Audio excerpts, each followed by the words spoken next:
Welcome back to A to Z here on Locked On Sports Atlanta, free on YouTube and wherever you get your podcast. Search Locked On Sports Atlanta. Again, give me a follow on Twitter at Mark Zinno. Of course, follow our entire network at Locked On ATL.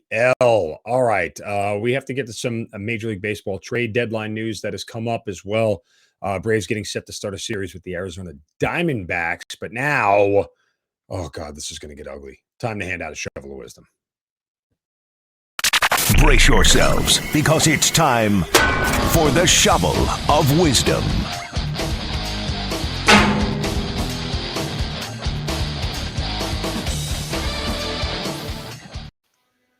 Yeah, you know how we do it every day. We like to whack somebody straight upside the head with a shovel of wisdom, set them straight after doing or saying something stupid. You can do so on my Twitter account at Mark Zinno. Just use the hashtag shovel of wisdom.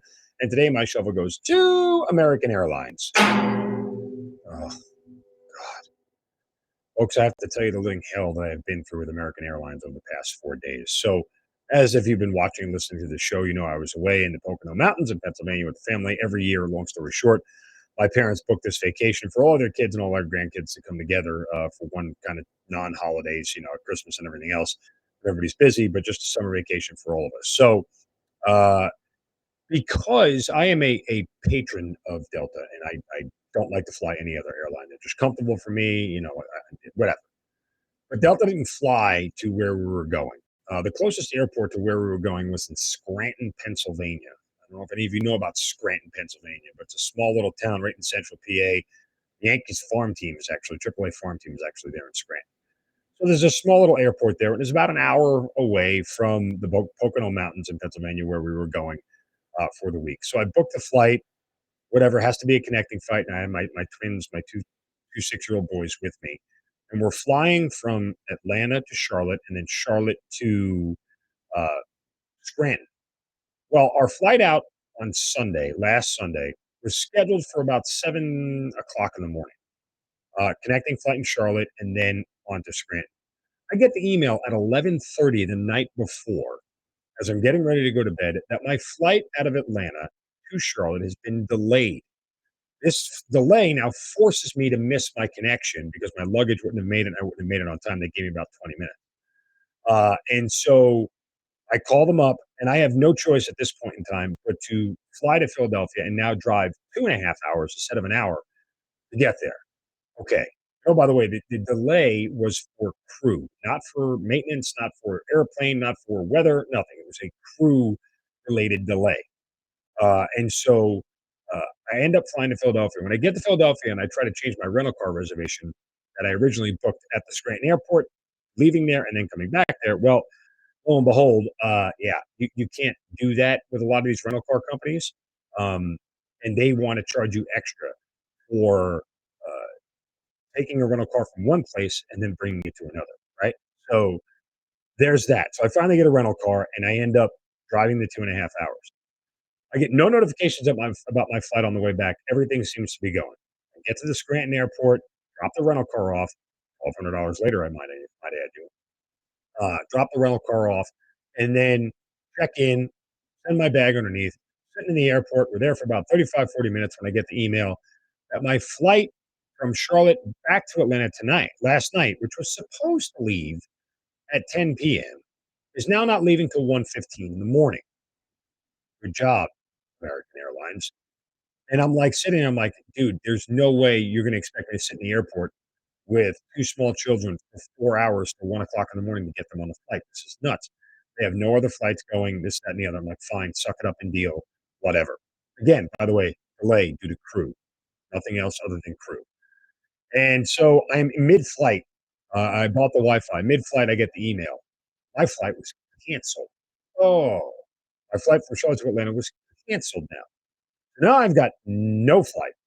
I've got two small kids, and I need to be back in Atlanta here on Friday morning. Um, yeah, I said, screw it.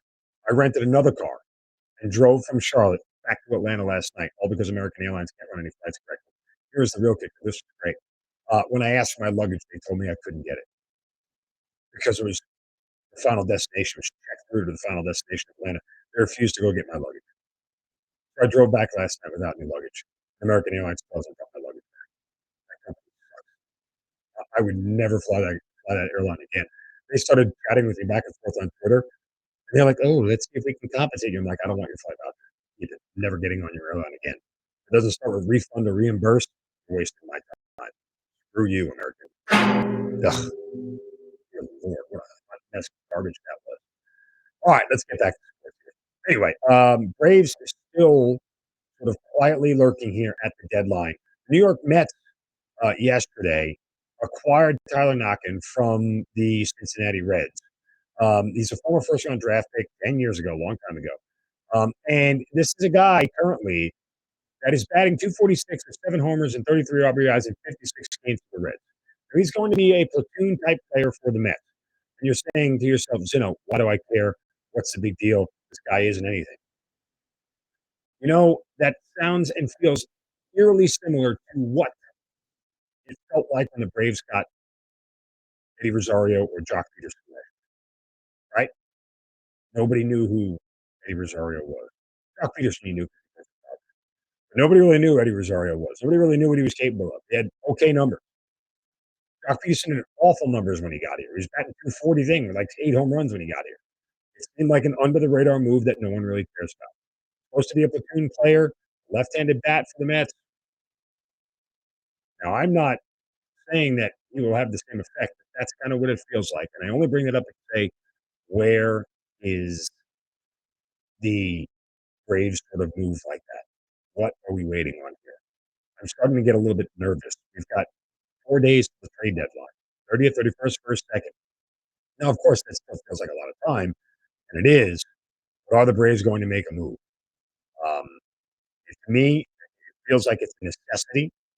It feels like it is a move that if it's something that if they don't do, they may be on the wrong side of things. Who knows? Maybe Snedeker can push all the right buttons. Maybe somebody can come through, but I just don't. I don't got a lot of faith right now in them being able to get over the top. Kyle Wright goes tonight against Madison Bumgarner, and as I said, the Yankees didn't do the Braves any favors because they couldn't beat the Mets at all. And now you have a 3-game lead in the standings, 4 in the loss column. Just the other way around. Let me double check that. Yeah, 3-game lead, 4 in the loss column here. And it feels like the Mets are starting to get out again. They've won 7 of their last 10, and they're starting to trend more in that direction. And the goal for the Braves is not to fall too far behind. With the new playoff format, as I've told you about several times this week, being in second and just making the playoffs is great, and that's all the Braves really need to do. Their path is certainly more difficult than the first round bye that would be there. And there's so much more risk and uncertainty in a 3-game series to do these things than not. I think that is something that is incredibly important to note. So let's see what happens here going tonight. They've got to take care of business against the D-backs, and they need a strong start from Kyle Wright because a lot of the starting pitching as of late has been spotty. It's certainly been not what we've come to expect from some of the names that are being trotted out on the mound every single day. So we'll keep our fingers crossed, and hopefully we get a 3-game sweep here, see where they are as they head into that series next weekend with the New York Mets. 3 games and an off day, 2 with the Phillies and then on to the Mets. So not to look too far ahead, down the road, but they got 5 games coming up. If they can win 3 or 5 and go from there. All right, that'll do it for us here on this Friday. Thanks for making A to Z your first listen. Make your next listen. Hitting hard with John Chuckery right here on Locked On Sports Atlanta. Appreciate you guys joining me. Have a wonderful Friday. Have a great weekend. Don't take the crap.